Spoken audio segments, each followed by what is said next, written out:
I now also call this meeting to order. Let's begin with the pledge. I pledge allegiance to the flag of the United States of America, to the republic for which it stands, one nation, under God, indivisible, liberty and justice for all. Thank you. Trustee Fritchie, Present. Trustee White, Present. Trustee Casada, Present. and Deputy Mayor Lopez. Present. Okay. We begin tonight with a very special presentation. Madam Clerk.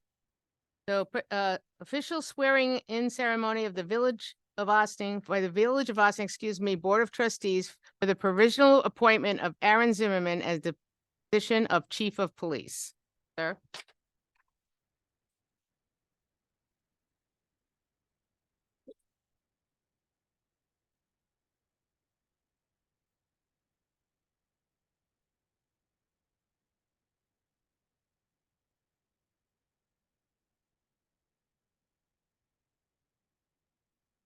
Mm-hmm.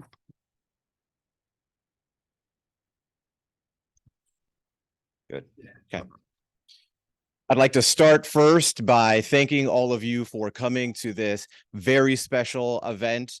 I also want to thank the previous chiefs because we stand on the shoulders of giants. So Chief Burton, Chief Sylvester, and Interim Chief Donahue. Thank you for coming.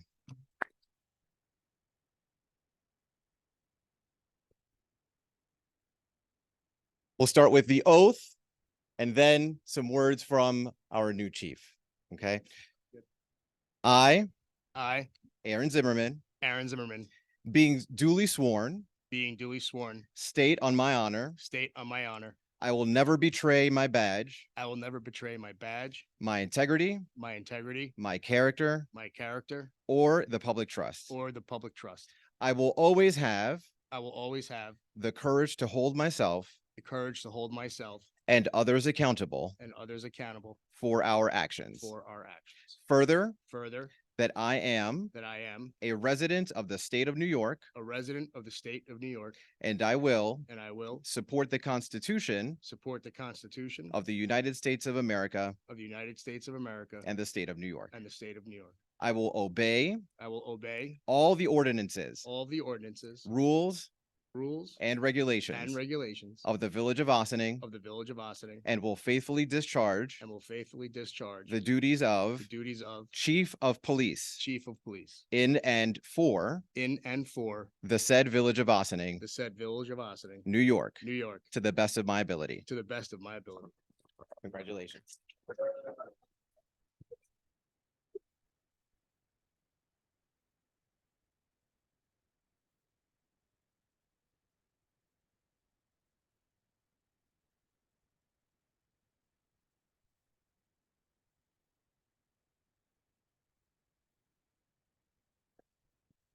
Thanks, Mom.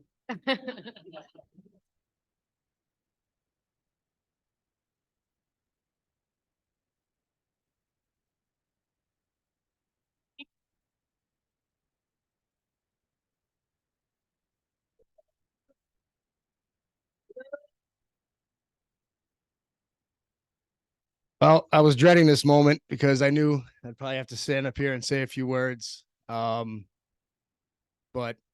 seeing how much love is in this room right now makes it all that much easier. You know, it doesn't seem all that long ago where I was sworn in as a police officer by Chief Burton over there. Just about 20 years and 3 months and 5 days. And not that I'm counting.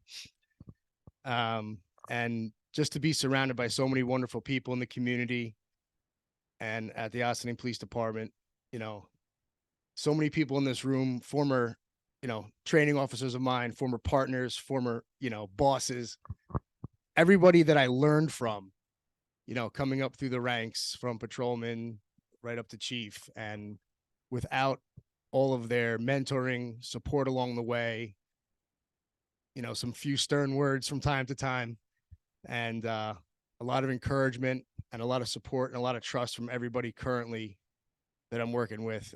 It's truly an honor to serve you guys, and I'm really looking forward to holding myself to that and doing the best that I can for everybody in the village, and most importantly, everybody at the OPD. So, guys, this is for you.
Porterhouse on yeah, okay. Yeah, that's sweet there. They just built the bridge over. What's it called? Piece of house.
Block them. Block is right here.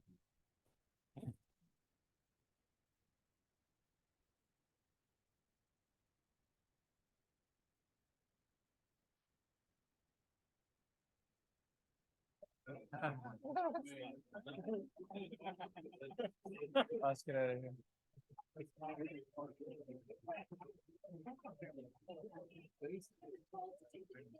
All right, one more. Lock it up. One more.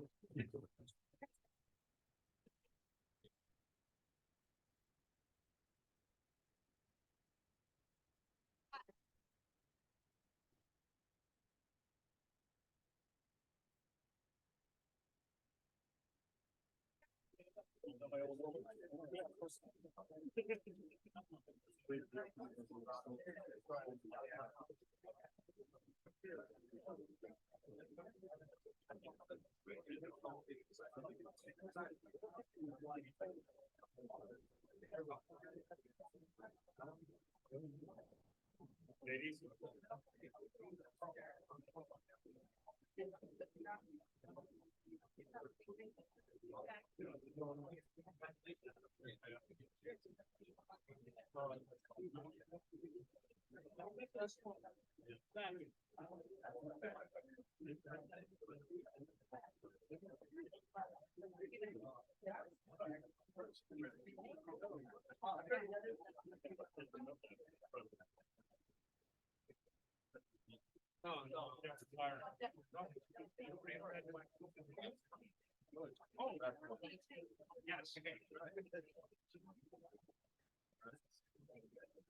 Come on, big guy. All right, well done. Congratulations.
We're taking a family picture. If the Zimmerman family can come on up. Thank you.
I heard one guy go, "Hey, maybe I'll stay here another couple of years."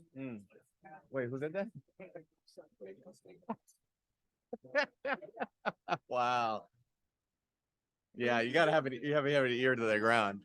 It's like, in that respect, it was. Yeah. Yeah. Yeah. Yeah. You know, look, Kimmy loves him. She loves books.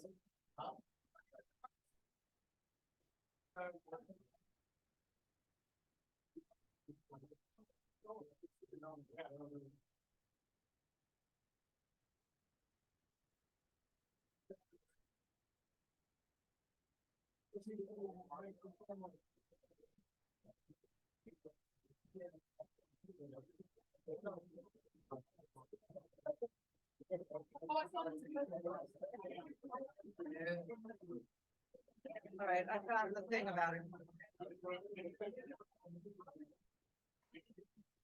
I think he's the head of our department.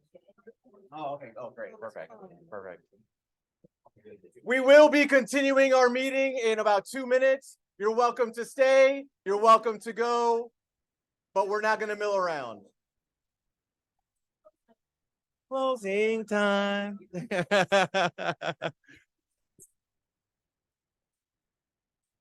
That's it. You do not. You do not. Thought it would be fun. Your lips to God's ears. If I could buy some CBD gummies because I can't sleep. Pain, the doctor won't give me anything. Right. I went to that smoke shop right Yeah. very expensive jar of like. Ha- No teas. Have you found that it helped? I'm about to find out after this meeting. Oh, no. Okay. Mine's off. Oh.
Go home and rest.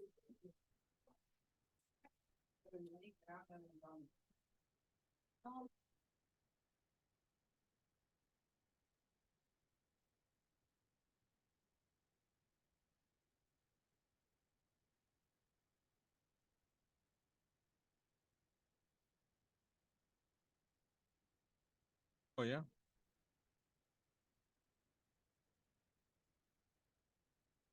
Okay. Hey, that's a record then, I guess.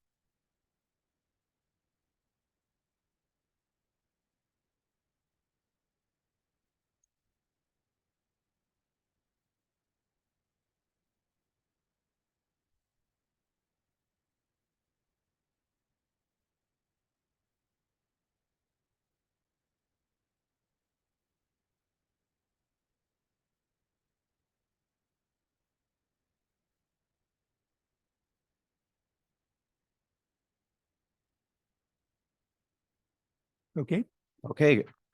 we now resume our regularly scheduled broadcast. Thank you very much, Corporation Counsel. Resolution A, revised resolution appointing Brendan Williams as police officer. Whereas the County of Westchester Personnel Office has certified to the Village of Ossining a list of eligible candidates containing at least 3 names for the permanent appointment of police officer. And whereas Brendan Williams is ranked on the aforesaid list of eligible candidates, now therefore be it resolved that the Board of Trustees of the Village of Ossining, pursuant to the applicable provisions of the Civil Service Law and the unconsolidated laws of New York State, hereby appoints Brendan Williams from eligible list 60-194 to the position of second-year police officer of the Ossining Police Department effective January 8, 2024, at an annual salary of $80,008. Let me just check that. Give me one quick second so I get that right. Of course, it's not there. Well, $80,000 whatever, we'll get the rest in for the clerk. And be it further resolved that this appointment is subject to a probationary period of not less than 12, no more than 78 weeks. Do I have a motion? So moved. Second, Comments on the board? yes. Stuart, you explain a little bit more, what's the reason why this Yes, resolution? because the original resolutions had a 52-week probation period. It is to be 78 weeks. That, and I'm assuming that's for all of them? That the is rest of correct. That's for all the resolutions? Okay, transfers. Yes, sir. perfect, thank you. All in favor? Aye. Thank you. Resolution B. Resolution appointing Brett Malfitano as police officer, whereas the County of Westchester Personnel Office has certified to the Village of Ossining a list of eligible candidates containing at least 3 names for the permanent appointment position of police officer.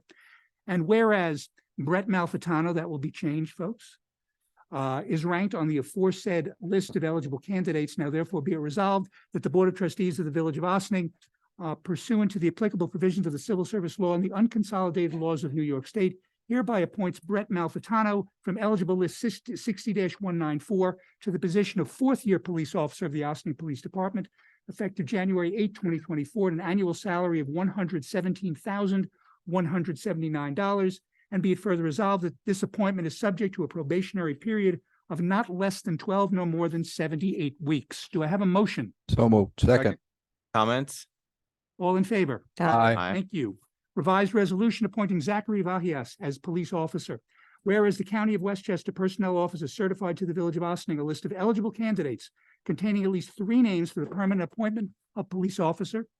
And whereas Zachary Vahias as police officer is ranked on the aforesaid list of eligible candidates, now therefore be it resolved that the Board of Trustees of the Village of Ossining, pursuant to the applicable provisions of the Civil Service Law and the unconsolidated laws of New York State, hereby appoints Zachary Vahias from eligible list 60-194 to the position of 4th-year police officer of the Ossining Police Department, effective January 8, 2024, at an annual salary of $117,179. And be it further resolved that this appointment is subject to a probationary period of not less than 12, nor more than 78 weeks. Do I have a motion? So move. Second. Comments? All in favor? Aye. Thank you. Revised resolution appointing Paul Twyman as police officer. Whereas the County of Westchester Personnel Office has certified to the Village of Ossining a list of eligible candidates containing at least 3 names for the permanent appointment position of police officer.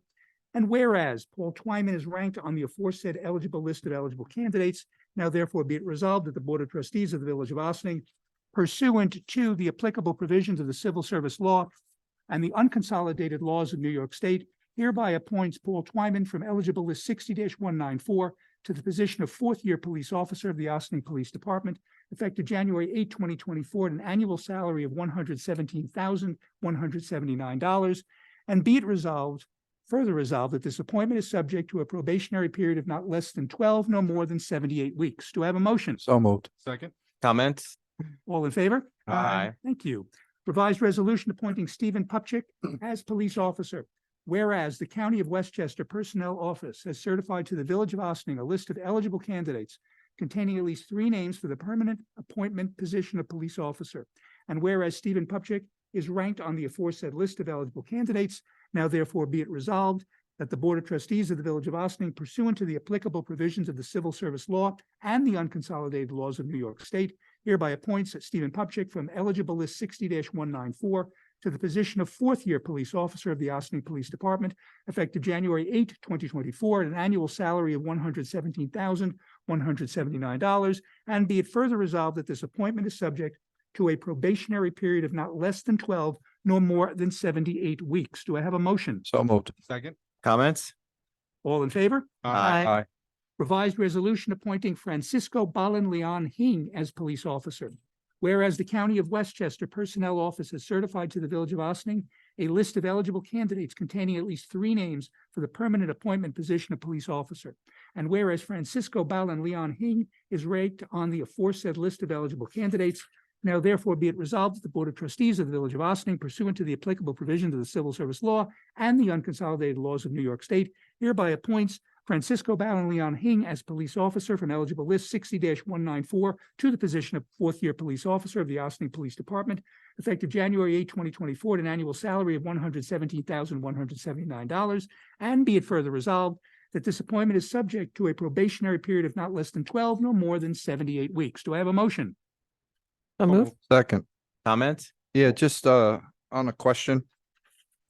You have Brendan Williams' name? That will be corrected on each one when it goes to the All clerk. right, thank you. All in favor? Aye. Aye. Thank you. Resolution G, prisoner transportation agreement with Westchester County. Resolved that following review by the Corporation Council, the village manager is authorized to sign the prisoner transportation zone rate agreement with Westchester County for a term of January 1, 2023 through December 31, 2024. Do I have a motion? So moved. Second. Any discussion? All in favor? Aye. Okay, do we have a motion to adjourn work session, to adjourn regular meeting to go into work session? So moved. Second. All in favor? Aye. Thank you. We are now in work session. Thank you, Corporation Council. Madam Manager. Good evening, everyone. First on our agenda, we have Maddie Zahach and Joe Augustinelli, along with the Corporation Council, discussing an RFQ for structural engineering services. Hey, thank you, Karen. Good evening, everybody. So this is something that our building inspector, Joe Augustinelli, brought to the team's attention as something that we should consider, and we're hoping that the board will consider it as well. As we are becoming busier in the building department, we have applications coming before us on a regular basis that are a little bit larger than what we're used to. And often these plans need to be sent out to a third party for review. It has been something that Joe and Stuart and Valerie and myself discussed along with our land use council, that to fit in with the RFP and RFQ rotation that we've been working on, things that have an annual value to a vendor of over $10,000 really ought to be part of this rotation. And so this is pretty simple. We're recommending that we put out an RFP for structural engineering plan review services. I'll turn it over to Joe if there's anything he'd like to add. Good evening. No, Maddie, I think you said it well. We on some of the larger projects that we have, a lot of the commercial projects, we thought we get a plan review service done, but the service specifically does code compliance plan review. Not necessarily that they're not engineers who do structural review. So we'd like to get a consultant for engineering for structural to be able to use them and to ensure that the plans that are being proposed to us are structurally safe and sound before we issue any permits for construction.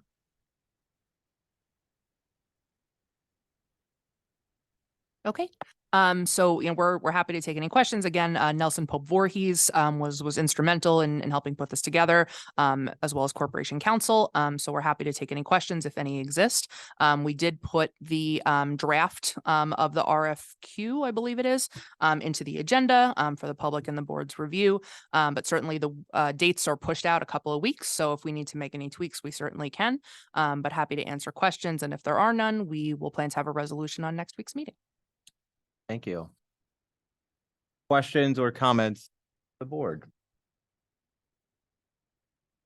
I have some, but I would like to. Anybody else? Oh, I just have a question. When you say that you're getting projects that are bigger than you're used to, can you tell me what that means? What kind of projects? Yeah, most recently 136, 140 Croton Avenue, which is the old nursery, which is going to be the McQueston development of the senior housing. That one primarily? That was the most recent one, Joe. Are there any The additional most ones? like apartment buildings and stuff? Yeah, it would be specifically to something of enough of a size similar to that. We talked about maybe using a parameter for a proposal if somebody was doing something, say a building 3-4 stories, 20 apartments or more, that we would send that to a structural engineer for review. But some of the smaller projects for residential homes and stuff, we wouldn't be doing that for. That would be just done with us and in the building department. Thank you. Thanks, Joe. So I guess not sure if the rest of my colleagues read the RFP or not, but I have some questions on now. I'm not sure if the rest of the board has any questions in regards to that. For it. No? Okay. Fantastic. So and I understand that when you talked about multifamily and commercial spaces, obviously 3 families and up, consider commercial. more or less, because it doesn't fall under the residential. So part of the RFP, it does not specify any of those questions. So I'm wondering what was the criteria that the staff more or less drafted this proposal for? Perhaps I can answer that. It will be project specific. So there will be certain projects where we will determine, and what Joe will determine, that there will be a need for a structural engineer. And based upon that, we would be requesting for a particular escrow relating to that individual or the company that is chosen. So it's going to be more project specific than to say it's going to be this entire group versus as not as compared to this group. There may be certain issues that we believe require the special work of a structural engineer, work which our current consulting engineers cannot provide. I think that leaves a big opening in some areas. So I'm not sure how will that solve, because I could be designing a house which is a two-family, a very complex. I want to say concrete and steel. So that means that based on what Joe said, that 1 and 2 families won't fall on this category, but I chose to build one in concrete and steel. So will that fall under this category? Based on what you It pretty could. much. So that's what I'm saying. So to me, it's a little bit of I would like to be a little more specific. We can't be more Okay. specific in the RFQ because the bottom line is we're looking to get qualifications from structural engineers. As it goes on, the fact of the matter is the recent projects, including 78 Croton Avenue, 80 Main Street, 30 Water Street, 136, 140. Those are some of your larger projects where we have had the need for structural engineers, 80 being a specific case dealing with the wall and things like that. But we can't, in terms of the RFQ, specifically say you're not going to be doing these particular type of cases. Ultimately, the call will be the building inspectors with consultation with both our consulting engineer, Keller Sessions, with our planner, and with our folks in the back, Mr. Fraioli. I apologize, my back is to you. That's really what's going to make the determination as to whether or not we believe it necessary. That's actually been what we've done up to this point to allow us to utilize the services of a structural engineer in those cases. We have, internal discussions, and then the determination is made, we need to send the case out to somebody to look at, and that's what we do. But it's not, we can't do a sort of a one size fits all, and we can't say that we're going to have a sort of a red line on this side, yes, this side, no. But I think, particularly with Paul, Joe Tremelli, and Valerie, they all will have a pretty good sense of when a particular plan will warrant a review by a structural engineer. And certainly the applicant will be provided with advance notice of that, and will be made aware of why it's needed and what the circumstances are. Okay, I still disagree with that, but I'm only one in the board. I think we should be a little more specific, and I guess maybe a policy could be on that area in regard to internal policy for you guys be able to have some sort of guidelines in that regards. But let's talk about the RFP itself and probably what happens after the RFP. Who's going to be paying for this review? Escrow, going to be part of the escrow deals. We already have this in our code that these type of consultants would be escrowed. Okay, so in concept, obviously, a lot of municipalities do this anyway. In concept, I'm okay with that. One thing that I would like to ask is I want to be involved on this interview process, and I would like to receive all the RFPs and or RFQs that are sent out back whenever whoever responds to this. So I want to be involved on this interview process. Understood. Anyone else? Good. Okay, thank you. No comments for me. We're good. Thank you. Okay, thank you. Thank you. Next up.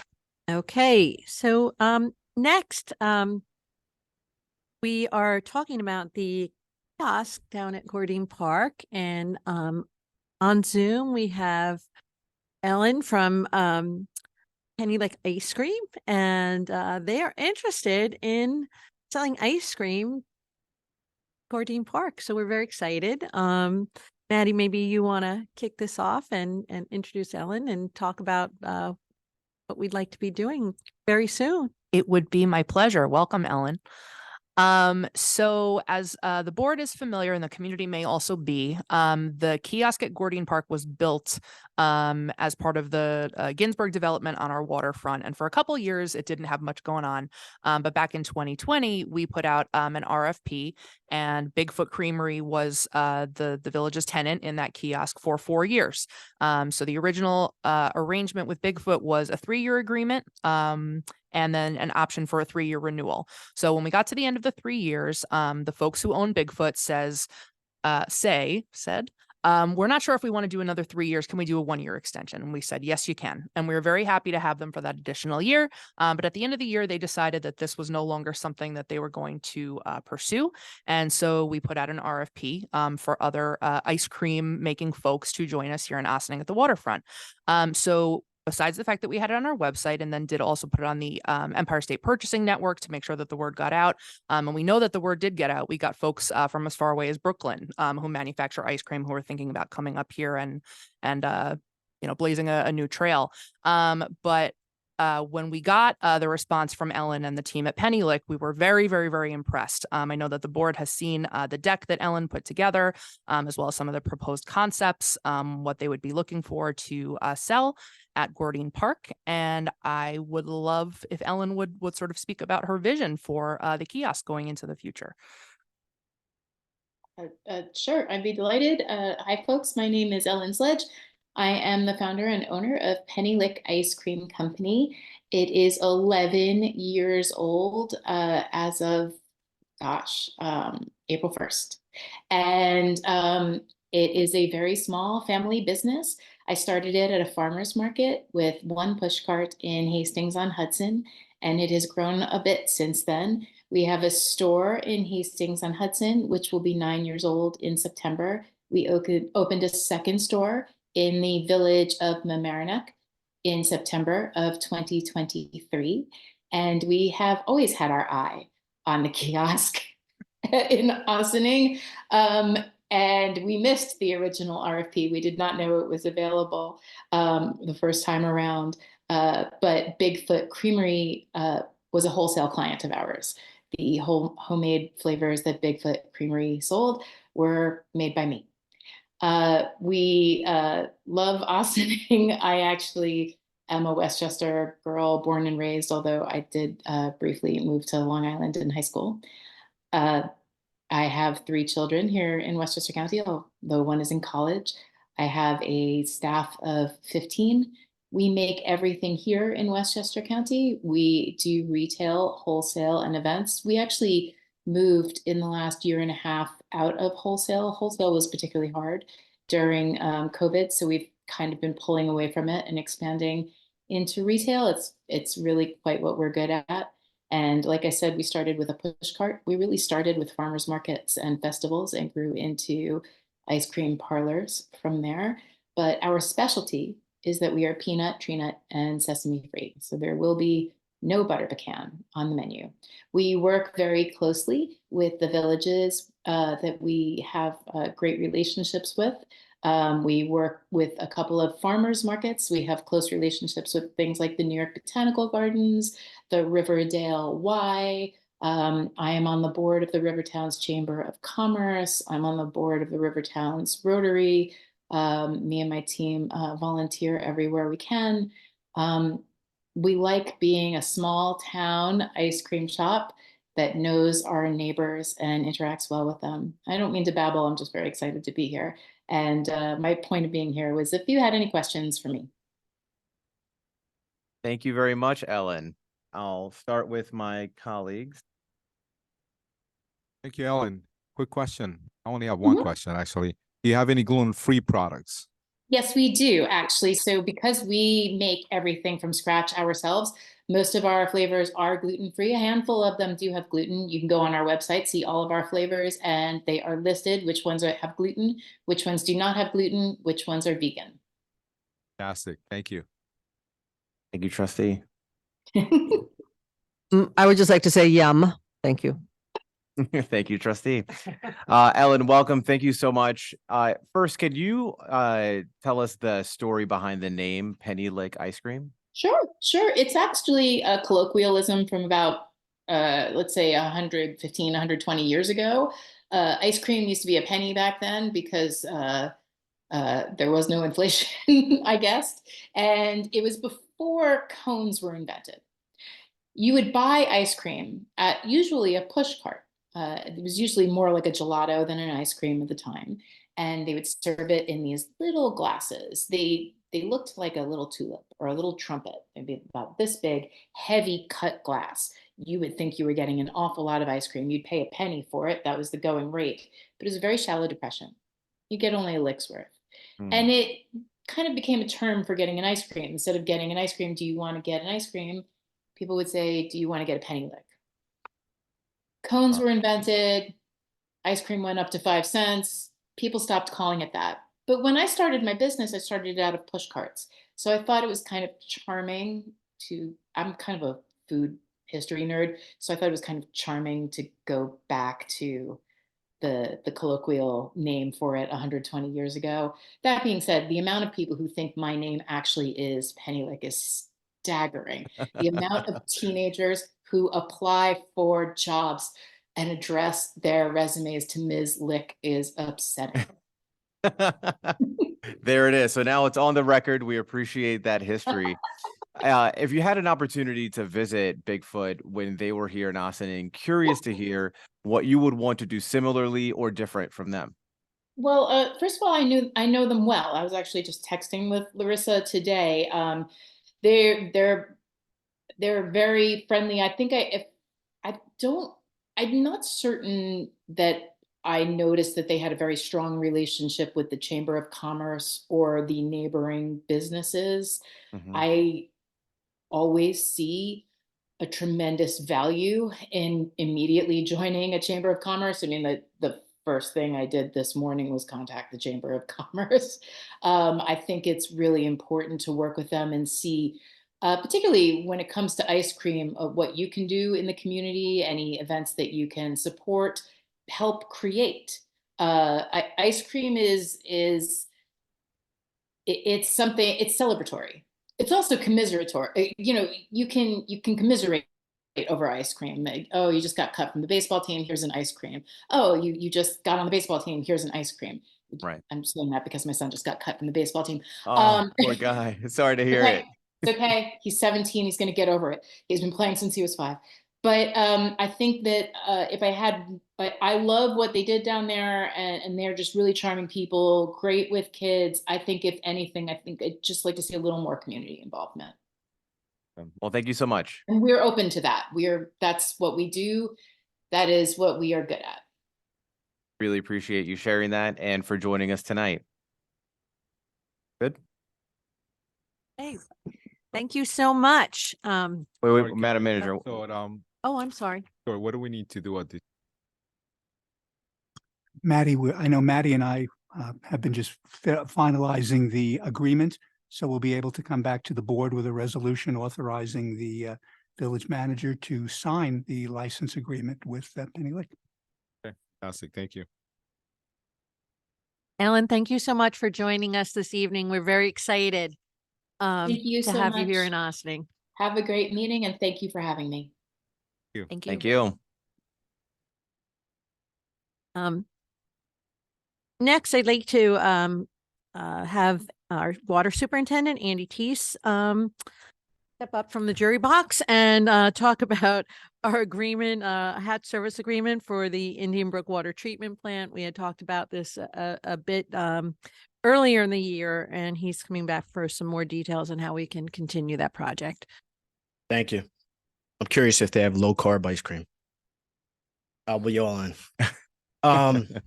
So this HOC agreement, it's a manufacturer that we have at the filtration plant. It's all the instrumentation that measures the clarity of the water, the turbidity of the water, the chlorine, the fluoride, all the chemicals.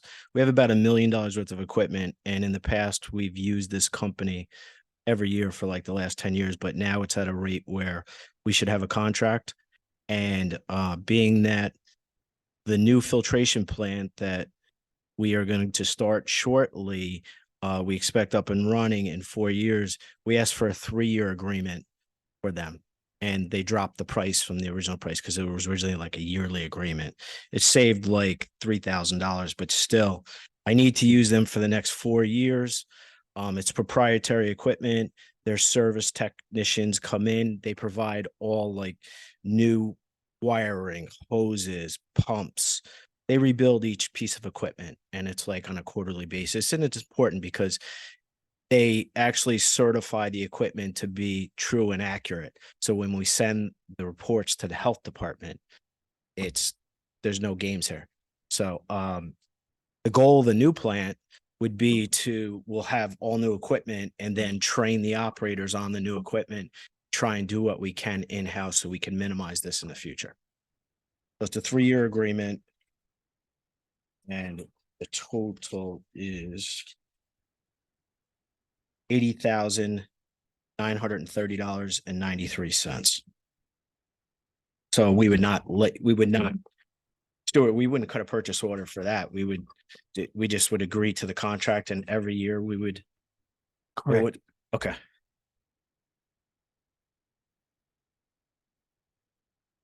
Thank you. Any questions? Comments, questions? One quick one. You made mention that when the new plant comes on, you're going to have your guys trained on the equipment. Are you going to have any of them certified? Because that's a key thing, you know, because they can say, yeah, that valve is good, or that flow meter's Yeah. working right, but they're not a certified. I have to find out if we can get them certified. If not, the health department would accept the manufacturer to come in once a year. And as long as the health department sees that that our operators log in all the standards, all the calibrations and everything, it shouldn't be an issue. So they won't be certified like Hawk representatives, but it'll still meet the standards, and it'll be good for them because it'll take ownership over that equipment. Okay. Thank you. You're welcome. Andy, so part of that, you mentioned that any requirement coordination with the health department, correct? Correct. As a valuable or anything village, but especially Absolutely. happy to hear. You're welcome. And in fact, with the new filtration plant, we just had to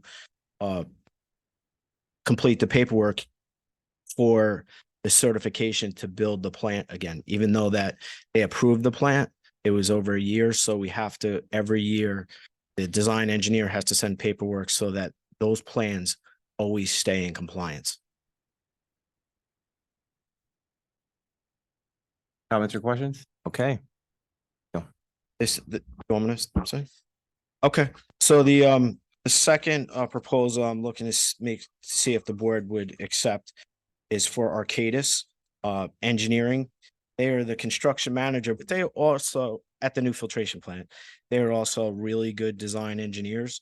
The aqueduct up at the Croton Park, where we have the branch header that feeds 3.5 miles to the filtration plant, has one header installed back in 1906. That was originally designed by Arcadis, which was Malcolm Perney at the time.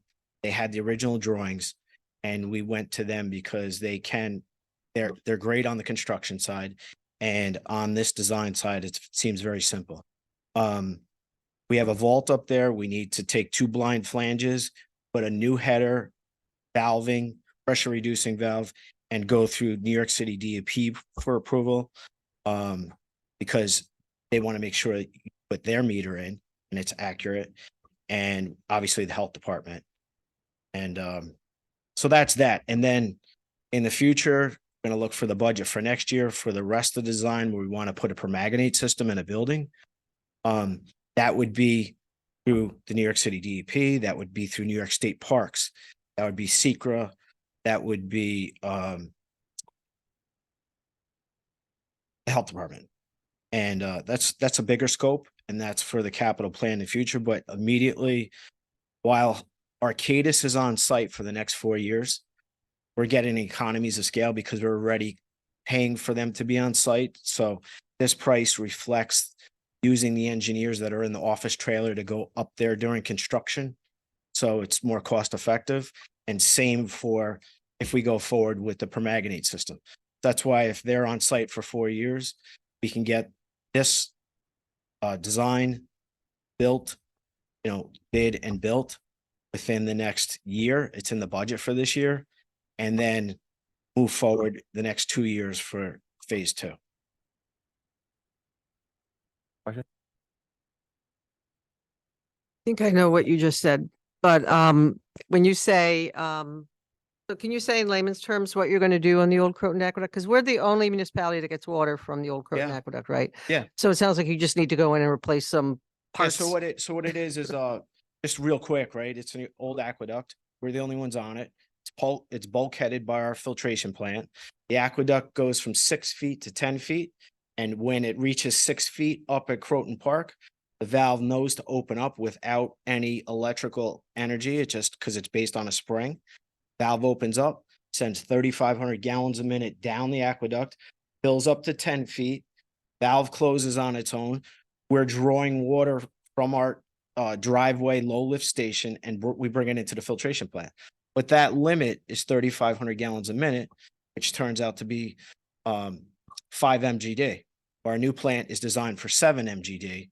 So we want the ability to bring in at least another 5 MGD so that we have the ability to run both headers in the future, say 30, 40 years down the road. And also, if we need to just alternate them, we have an issue with this valve, go on the other header. So the ultimate goal with the control strategy is right now, and anytime you sit there and you add water to a vessel and it's an old aqueduct with brick, you're adding water quick and you're draining it down quick. And the integrity of it is not greatest over 100 years. What we want to do is, because the new plant, it draws water and the pumps will be down like 20 feet in the new plant. That aqueduct is only going to go from 4 feet to 6 feet. So with that being said, we have minor leaks above 6 feet. We have no leaks at 6 feet and below. So New York City's been gracious because we pay for water where it comes into our filtration plant. Their meter hasn't worked for the last 6 years, so they take our numbers and they only charge us for that. But eventually, when this gets rebuilt, they're going to say you pay for water up at the aqueduct. And if there's any losses like previous a long time ago, pay for those losses. It could be $50,000 a year. So in the new design, we want to keep it below those leak points, and we're just going to manage the flow. So if the plant's using 3 million gallons, we allow the valve to go at 3 million gallons. Don't allow it to start, stop. And that's how we optimize the plant. We optimize the plant by keeping it steady state. Technology's changed. That makes sense? And this work is going to be done up in Croton, Up at the Croton Park. So but we're paying for it. yes, Okay. it's our, Because it's our water. it's our water. It's our interconnection. Okay. And it's kind of interesting because we own the aqueduct, but above the aqueduct is New York State Parks. And that's the way the agreement was written back in the 80s. Stewart's going to have to work on a new agreement because now, DP is they're going to want it renewed. And, but they're ready to move forward with us on this. Okay, thanks. Comments, questions? Thank you, Andy. I mean, this is, I've talked about this, I don't know, here as well, one of the reasons why you said it's going to be more or less into. Correct. But, yes, I'm in favor of this.